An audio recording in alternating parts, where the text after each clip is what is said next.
गुरुर्ब्रह्मा गुरुर्विष्णू गुरुर्देव महेश्वरा सद्गुरु साक्षात परब्रह्म तस्मै श्री सद्गुरुवे नमः। जय जय रघुवीर समर्थ श्रीराम समर्थ। सद्गुरु चरणांना नतमस्तक होऊन आपण या शुभ्र सकाळच्या तेजोमय वातावरणामध्ये सर्वजण उपासना करून श्रवणाला बसलेले आहात असं समजून आपण या निरूपणास सुरुवात करूया। मायबाप सज्जनांचं स्वागत आहे। समर्थांनी सांगितलेलंच आहे ना, मनुष्याच्या जीवनामध्ये सत्यता जर असेल ना तर त्याचा परमार्थ सुद्धा व्यवस्थित होतो आणि प्रपंच सुद्धा व्यवस्थित होतो। आता इथे समर्थांनी आपल्याला प्रपंच आणि परमार्थ यामधील फरक जाणून केलेला आहे। म्हणजे काय बरं? म्हणजे मनुष्य आहे ना बघा, कधी कधी परमार्थाच्या मागे लागून हा प्रपंचाकडे लक्ष देत नाही, पण ते चांगलं आहे का बरं? आपण अगोदर प्रपंच व्यवस्थित करायला हवा आणि मग परमार्थ सुद्धा व्यवस्थित होऊन जातो। समर्थांनी श्रीमद दासबोधामध्ये सुंदर वर्णन केलेलं आहे।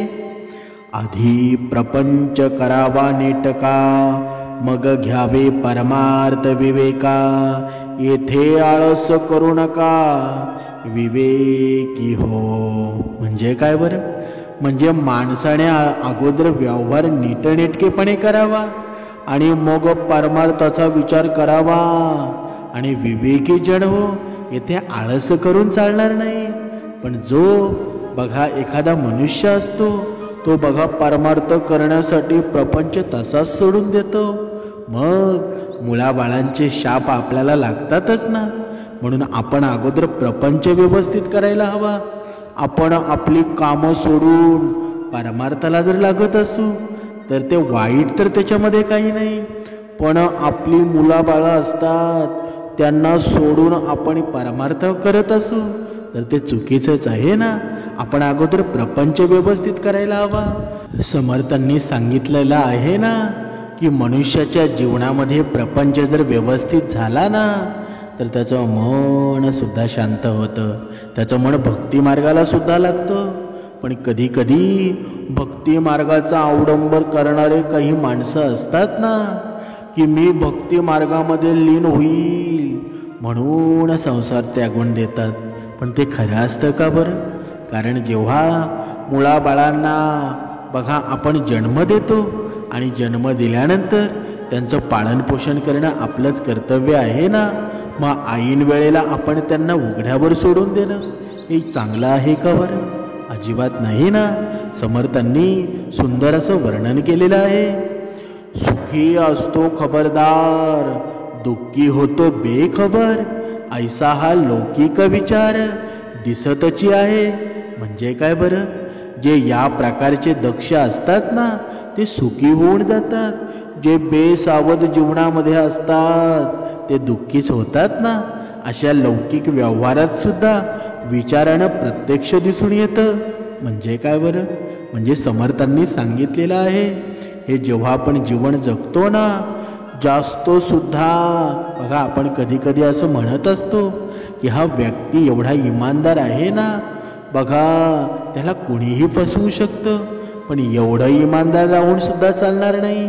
आपल्या या जीवनामध्ये जगायचं आहे ना तर आपण चाणक्ष सुद्धा असायला हवं, नाहीतर कोणीही येईल आणि आपला फायदा घेऊन जाईल। ते चालेल का बरं? एवढं सुद्धा फाजील राहू नका। समर्थांनी प्रत्येक भक्ताला व्यवस्थित आणि सुंदर अशा पद्धतीने समजावलेलं आहे की माझा भक्त आहे ना कधीच बेसावध राहू नये, तो खबरदार राहायला हवा। बघा सावध राहायला हवा। जर तू असा बेसावध राहशील ना तर तुला काळाचा घाळा कधी बसेल ना तुला सुद्धा कळणार नाही। म्हणूनच समर्थांनी सांगितलेलं आहे, चालण्याचा आळस केला तरी अवचिता पडेल घाला, ते वेळे सावराया अवकाश कैचा। म्हणजे परिस्थितीचा अचूक अंदाज घेण्यास जर तू आळस केलास ना, तर मग अवचित संकट उपस्थित होईल आणि मग सावरायला सुद्धा तुला वेळ मिळणार नाही.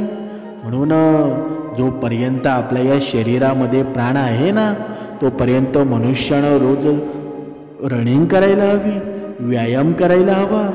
जी वेळेवरची कामं आहेत ना, ती वेळेवर करायला हवी. पण मनुष्यानं मात्र जर कानाडोळा केला, आळस केला, तर काळ सुद्धा तुमच्या जीवनामध्ये दुःख निर्माण करणार आहे. म्हणूनच समर्थांनी सांगितलेलं आहे की माणसाने कधीही आपलं काम उद्यावर सोपवू नये. जो मनुष्य उद्यावर काम सोपवतो ना, त्याच्या जीवनामध्ये दुःखाशिवाय दुसरं काही येतं का बरं? काहीच नाही. म्हणजे खरा शहाणा कोण आहे बरं? बघा, म्हणून दीर्घ सूचनेचे लोक, त्यांचा पाहावा विवेक, लोकांकरिता लोक शहाणे होते. म्हणजे काय बरं? म्हणजे म्हणून विवेक संपन्न दूरदृष्टी असणारे लोक जसे विचारपूर्वक वागतात ना, हे जाणून घ्यावं. एकाच्या उदाहरणाने दुसरा शहाणा होतो, ही लोकांची रीतच आहे ना. पण आपण मात्र दुसऱ्यांमध्ये दोषच पाहिले, तर मग आपल्या जीवनामध्ये समृद्धी येईल का बरं? म्हणून आपण दुसऱ्यांचे दोष कधी बघू नये. दुसऱ्यांच्या जीवनामध्ये नाविन्यपूर्ण काय आहे ना, किती ऊर्जा आहे, ऊर्जावान किती आहेत, ते मनुष्यानं पाहावं. पण तसा मनुष्य कधी पाहतो का बरं? कधीच पाहत नाही. समर्थांनी सांगितलेलं आहे, मग तू जर दुसऱ्यांचे दुर्गुण पाहायला जाशील ना, दुसऱ्याकडे एक बोट दाखवशील ना, तर तुझ्याकडे राहिलेली बोटं आहेत ती तुझ्या जीवनामध्ये दुःख निर्माण करणारी आहेत. पण तू जर दुसऱ्याच्या जीवनामध्ये सुंदर असं तुला पाहायला मिळालं आणि तेच सुंदरता तुझ्या जीवनामध्ये आणलीस ना, तर तुझं जीवन सुद्धा सुखमय होईल. तुझ्या जीवनात सुद्धा आनंदी आनंद घडेल. पण हे घडेल कधी बरं? जेव्हा तू उपासनेला असशील, भक्ती मार्गामध्ये असशील, दर वेळेला तुझ्या जीवनामध्ये कर्मश्रेष्ठ होतील, तेव्हाचे घडेल ना. म्हणून समर्थांनी सांगितलेलं आहे ना, सत्याची बाजू कधी तू सोडू नकोस, सत्याची कास कधी तू सोडू नकोस. कारण हे असत्याचं राक्षस आहेत ना, तुझ्या अवतीभोवती बसलेले आहेत. तुझ्या मनामध्ये कधी भरवतील आणि कधी तुला दुःखाच्या खाईमध्ये लोटतील ना, तुला कळणार सुद्धा नाही. म्हणून तुझ्या मनाला हे नामस्मरण गरजेचं आहे. जोपर्यंत तू नामस्मरणामध्ये राहणार आहेस ना, तोपर्यंत दुसऱ्यांच्या गोष्टीवर कधीच विश्वास ठेवू नकोस. जोपर्यंत तू स्वतःच्या डोळ्याने पाहत नाही, स्वतः त्या गोष्टीबद्दल ज्ञान घेत नाही, तोपर्यंत कधीच दुसऱ्यावर विश्वास ठेवू नकोस. कारण या विश्वासानं बघा, कधी कधी एखाद्या संसारामध्ये गाळबोट लागतं ना, ते का लागतं बरं? बघा, एखाद्या स्त्रीबद्दल एखादा पुरुष त्या स्त्रीच्या पतीला तिच्याबद्दल वाईट साईड सांगत असतो आणि कधी कधी त्या वाईट साईड सांगण्यामुळं संसारसुद्धा तुटून जातो. मग अशा परिस्थितीमध्ये जर आपल्यामुळे एखाद्याचा संसार तुटत असेल, तर एक दिवस तो आपलासुद्धा तुटणार आहे. म्हणून कधी कधी भक्ती मार्गामध्ये सुद्धा अशी लोक आहेत की जे उपासना करून सुद्धा दुसऱ्याच्या संसारामध्ये डोकं घालत आहेत. कधी कधी आपण या गोष्टीचा विचार करायला हवा. आपण जसे कर्मश्रेष्ठ करतो ना, तसं दुसऱ्याच्या संसारामध्ये दुःख पोचू नये, हे सुद्धा काम आपण करायला हवं. नाहीतर नुसताच भक्तिमार्ग करतो आणि ही कामं जर करत असेल ना, तर त्याचा काही फायदा आहे का बरं? अजिबात नाही. आपण भरपूर वेळा चुका करतो आणि आजपर्यंत भगवंत तुमच्या चुका माफ करत आलेले आहेत, पण आज सुद्धा वेळ गेलेली नाही. कधी कधी आपण आहेत ना, बघा, आपण रामायणाचा जर विचार केला ना, बघा, रामायणामध्ये रावणाने जिचे अपहरण केले ना, बघा, आपल्याला फक्त एवढंच माहीत असतं, रावणानं सीतेचं अपहरण केलं. नक्की अपहरण केलं होतं का बरं? अजिबात नाही. ती सीता नव्हतीच. मग ती कोण होती बरं? बघा, कधी कधी या गोष्टीचं ज्ञान आहे ना, ते आपल्याला कधी माहीत नसतं. पण एखाद्याने सांगितलं ना की रावणानं सीतेला पळवून नेली, पण ती सीता होती कोण? नक्की ती सीता होती का बरं? त्याचा इतिहास काय आहे ते सुद्धा आपण समजलं पाहिजे. बघा, जर तुम्हाला माहीत नसेल ना, बघा थोडासा वेळ निरूपणामध्ये जास्त जाईल, पण बघा दूर कुठेतरी बघा घनदाट तपोवनामध्ये एक तेजस्विनी कन्या आहे ना, अखंड तपश्चर्या करत होती. तिचं नाव बघा, तिचं तेज होतं ना एवढं विलक्षण होतं की समस्त देवताही तिच्या तपोबळानं प्रभावित झाल्या होत्या. आणि तिचं नाव होतं वेदवती. बघा, आपला मुद्दा काय आहे बरं, की रावणानं जिचं अपहरण केलं होतं ना, ती सीता अजिबात नव्हती. ती दुसरी कोण होती ना, ते आपण पाहत आहोत. बघा, तिचं नाव होतं वेदवती. एक अशी साध्वी जिनं आपलं संपूर्ण जीवन भगवान विष्णूंना पतिरूपानं प्राप्त करण्यासाठी ते समर्पित केलं होतं. आणि तिची तपश्चर्या एवढी कठोर होती ना, की ती बसलेल्या ठिकाणी एक दिव्य प्रभा पसरलेली दिसायची. जणू काही स्वयं लक्ष्मीनंच तिच्या तणामणामध्ये वास केला होता. तिचं सुंदर मुखमंडळ आणि तेजस्वी शरीर पाहून कित्येक राजे महाराजे तिला मिळवण्यास उत्सुक होते. मात्र वेदवतीचा हा प्रण एकच होता की भगवान विष्णूच तिचे पती होतील. एके दिवशी लंकेचा महाबली राजा रावण आपल्या पुष्पक विमानातून आकाशमार्गाने जात होता. बघा, लक्ष देऊन ऐका. अचानक त्याला तपोवनातील जी तेजस्वी कन्या दिसली. तिचं अप्रतिम सौंदर्य पाहून त्याच्या मनात कामभावना उसळली. रावण त्वरित खाली उतरला आणि गर्वाने तिच्यासमोर उभा राहिला. सुंदरी, मी लंकेचा पराक्रमी राजा रावण, संपूर्ण त्रैलोक्य जिंकणारा योद्धा तुम्हीच आहे. तुला पाहता क्षणी माझ्या मनात तुझ्यासाठी प्रेम जागृत झालेलं आहे. चल, माझी राणी होशील का? बघा, असं बोलल्यानंतर त्या वेदवतीच्या डोळ्यामध्ये एका क्षणात संतापाची ठिणगी चमकली. तिनं रावणाच्या डोळ्यामध्ये रोखून पाहत सांगितलं की हे दशानन, माझं हृदय केवळ एकाच गोष्टीसाठी समर्पित आहे, ते फक्त भगवान विष्णूंसाठी. तू जर त्रैलोक्याचा स्वामी असलास ना, तरी मी तुला स्पर्शही करणार नाही. रावणाच्या या अहंकाराला हा अपमान सहन झाला नाही. त्यानं आपल्या विशाळ हातानं वेदवतीचे केस पकडले आणि तिला जबरदस्तीनं तिला उचलण्याचा प्रयत्न केला. ते पाहताच वेदवतीनं संतापानं ती योगाग्नी उत्पन्न केली आणि स्वतःला त्या अग्नीत समर्पित केलं. बघा, जळताना ती रावणाला एक भयंकर शाप देऊन म्हणाली, हे रावणा, माझ्यामुळंच तुझे अंत होईल. म्हणजे काय बरं? म्हणजे माझ्यामुळंच तू मरण पावणार आहेस. भगवान विष्णू स्वतः अवतार घेऊन तुझा वध करतील. असं म्हणताच त्या वेदवतीचा देह भस्म झाला. मात्र तिच्या आत्म्याला अग्निदेवाने आपल्या तेजस्वी ज्वाळांमध्ये सामावून घेतलं. बघा, युग बदलली आणि त्रेतायुग अवतरलं. आणि याच काळामध्ये भगवान विष्णूंनी श्रीराम अवतार घेतला ना. बघा, तुम्हाला माहीत सुद्धा असेल. आणि देवी लक्ष्मीनं सीता म्हणून जन्म घेतला. आणि पंचवटीत एक दिवस मारीच्या नावाच्या मायावी राक्षसानं सोन्याच्या हरणाचं रूप घेतलं आणि सीता मातेच्या मनात त्याला पकडण्याची इच्छा निर्माण केली. राम त्या हरणीचा पाठलाग करायला निघाले आणि लक्ष्मणाला सुद्धा सीतेच्या आग्रहामुळं त्याच्या मागे जावं लागलं. याच वेळी रावण सीता मातांचं हरण करण्यासाठी त्या पर्णकुटीजवळ आला. पण त्याची ही योजना अग्निदेवाने ओळखली होती.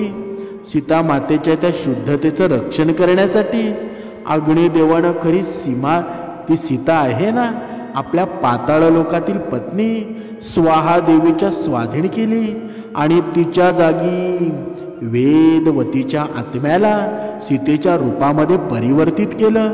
रावणाला जेव्हा ती सीता दिसली ना, तेव्हा त्यानं आनंदाने तिचं हरण केलं. परंतु त्याला कल्पनाही नव्हती की ज्याला तो उचलून घेऊन जात आहे ती खरी सीता अजिबात नव्हती. तर ती कोण होती बरं? मागच्या जन्मातली ती वेदवती होती. बघा, या महान युद्धानंतर रावणाचा अंत झाला ना. रामानं लंकेवर विजय मिळवला आणि सीता मातेच्या पावित्र्याची सिद्धी व्हावी म्हणून तिनं अग्नी परीक्षा द्यावी असा आदेश दिला. जेव्हा ही सीता अग्नीत प्रवेश करू लागली ना, तेव्हा एक चमत्कार झाला. त्या अग्निकुंडातून असली सीता प्रकट झाली आणि वेदवती पुन्हा अग्निदेवाच्या तेजस्वीमध्ये विलीन झाली. आता सीता, बघा, या सीता मातेसह रामदेवाला सत्य समजलं. जेव्हा सीता मातेनं रामचंद्रांना सांगितलं की प्रभू, ह्या वेदवतीनं जन्मोजन्मी तुमची प्रतीक्षा केली आहे. तिने तुमच्या प्राप्तीसाठी कितीतरी यातना सहन केल्या आहेत. तुम्ही तिला वरदान द्या.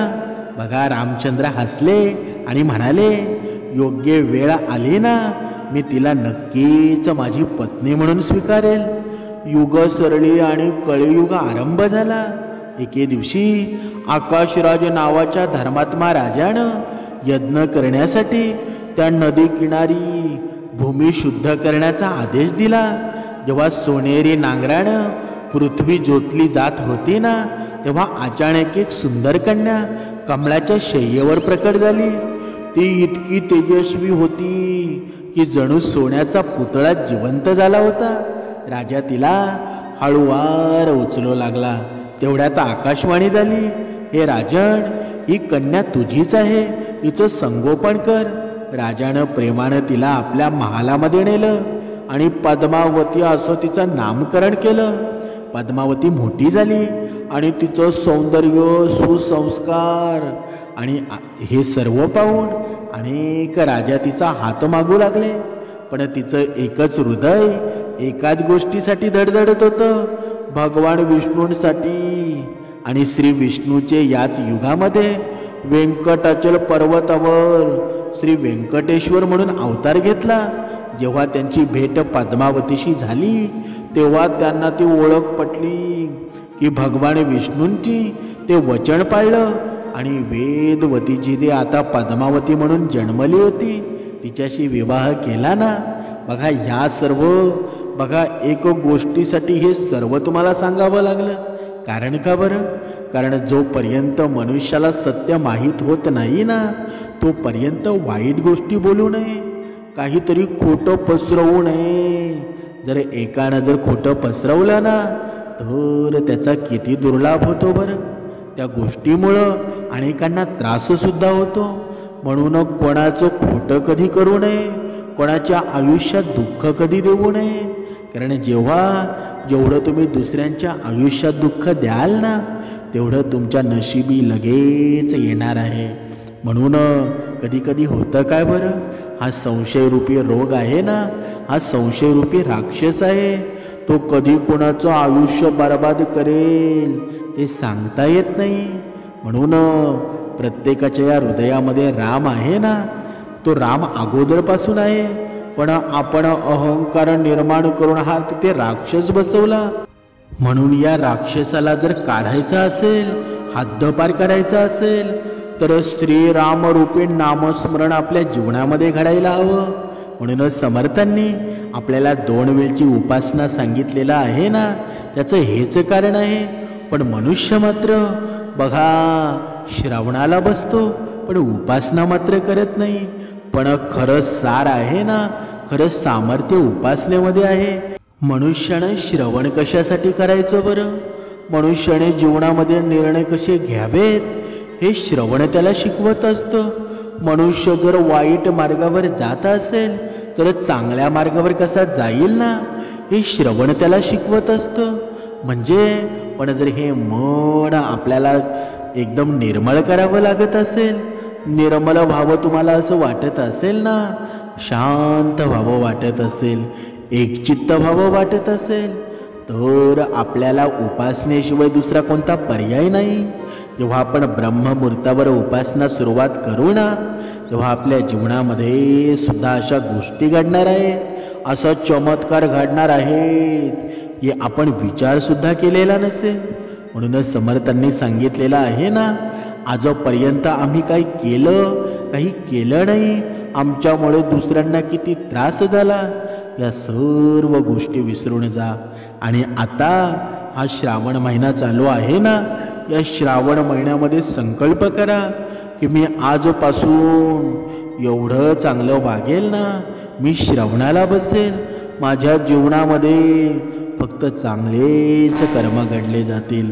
जेव्हा हा संकल्प आपण पहाटे करू ना, तर आपल्या जीवनामध्ये आजपासून अधोगती संपणार आहे. बघा, तुम्ही स्वतः विचार करा, आपल्याकडे पैसा सुद्धा येतो, सर्व काही आहे, तरीसुद्धा आपल्या जीवनामध्ये सुख नाही, दुःखांनी सर्व जीवन भरलेलं आहे. हे असं का होतं बरं? कारण कधी कधी आपण दुसऱ्यांना फसवतो. मग जेव्हा आपण दुसऱ्यांना फसवतो ना, दुसऱ्यांचं काहीतरी खोटं नाटक करून तिसऱ्याला सांगतो, मग आपल्या आयुष्यामध्ये त्यांचे ते आशीर्वाद आहेत ना, ते वाईट आशीर्वाद, ती बद्दुआ म्हणतात, ही बद्दुआ प्रत्येकाच्या जीवनात लागत असते. म्हणून जसं आपण दुसऱ्याकडे पॉझिटिव्ह नजरेने पाहू ना, दुसऱ्याच्या जीवनात सुख आणण्याचा प्रयत्न करू, तसाच हा फेरा आहे ना, हा काळाचा फेरा तसाच गोल फिरत असतो. जसा आपण वागू ना, तसं आपल्यासोबत घडत असतं. म्हणून कधीही वाईट वागू नका, वाईट कोणाचं चिंतू नका. कारण जीवनामध्ये किती जरी गोष्टी वाईट असल्या तरी त्याच्यामध्ये सत्यता आहे ना, ती थोडी जरी असेल ना, तर त्या सत्यतेचं सौंदर्य बघा एखाद्या सोन्याप्रमाणे झळाळी देतं. बघा, भरपूर लोखंड आहे, पण तिथे सोन्याचा एक मणी जरी असेल ना, तर त्या लोखंडाऐवजी तो सोन्याचा मणी आपल्याला दिसेल. कारण का बरं? कारण ते सत्य आहे, त्याला झळाळी आहे, ते कधीच लपू शकत नाही. त्याला तुम्ही कितीही लपवण्याचा प्रयत्न करा, पण ते एक ना एक दिवस त्याची झळाळी आल्याशिवाय राहणार नाही. म्हणूनच समर्थांनी सांगितलेलं आहे, जीवनामध्ये आपल्या किती जरी वाईट दिवस आलेले असतील तरी भगवंताचं नामस्मरण कधी सोडू नका. जोपर्यंत तुमच्या जीवनामध्ये भगवंताचं नामस्मरण आहे ना, तोपर्यंत तुम्हाला घाबरण्याची काहीच गरज नाही. म्हणून आपल्या जीवनामध्ये सुखकारी जीवन जर जगायचं असेल ना, समाधानी जीवन जगायचं असेल, तर एकमेकाची लावालावी करणं थांबा. दुसऱ्याच्या चुका समोरच्याला सांगू नका, दुसऱ्याच्या चुकी लोकांसमोर आणू नका. बघा, एखाद्या आपण सुंदर उदाहरणाद्वारे स्पष्ट करूया. नक्की दुसऱ्याची चूक लोकांसमोर आणल्यानंतर, कुणाचं चोरून ऐकून तिसऱ्याला सांगितल्यानंतर मनुष्याच्या जीवनामध्ये काय परिणाम होतो? बघा, एका अतिशय प्रतिष्ठित आणि हुशार शिक्षक आपल्या वर्गातील 50 विद्यार्थ्यांची परीक्षा घेण्यामध्ये व्यस्त होते. सर्व विद्यार्थी आपापल्या परीक्षेचे पेपर लिहिण्यामध्ये मग्न झाले होते. तेवढ्यामध्ये अचानक एक विद्यार्थी गजबजून उभा राहिला. तो खूप अस्वस्थ दिसत होता आणि त्याची अवस्था पाहून शिक्षकांनी त्याला विचारलं, काय झालं बाळा, तुला काही प्रॉब्लेम आहे का? माझे मौल्यवान घड्याळ कोणीतरी चोरल्याचं त्या विद्यार्थ्यांनी शिक्षकांना सांगितलं. जी काळ माझ्या वडिलांनी मला माझ्या वाढदिवसाची भेट म्हणून दिली होती आणि आज अचानक कोणीतरी चोरीस गेलं. शिक्षक म्हणाले, मी इथून कोणी गेलं सुद्धा नाही आणि कोणी आलं सुद्धा नाही, मग तुझं घड्याळ कोणी चोरला असेल बरं? तो विद्यार्थी म्हणाला, सर, नुकताच 5 मिनिटांचा ब्रेक झाला होता, तेव्हा मी माझं घड्याळ ह्याच टेबलावर ठेवलं होतं आणि आता मी ते पाहतो तेव्हा ते नव्हतं. शिक्षकांनी थोडा वेळ विचार केला आणि मग सर्व वर्गाला सांगितलं की मला माहीत आहे की तुमच्यापैकी कोणीतरी घड्याळ चोरलेलं आहे, पण ही तुझी पहिली चूक मानून मी तुला माफ करतो. तुम्ही स्वतःच्या किंवा इतरांच्या नजरेमध्ये पडू नये अशी माझी इच्छा आहे. म्हणून मी तुम्हा सर्वांना विनंती करतो की तुम्ही तुमच्या डोळ्यांवर रुमाल किंवा पट्टी बांधा. आणि शिक्षकांनी सांगितल्याप्रमाणे सर्व विद्यार्थ्यांनी डोळे मिटले.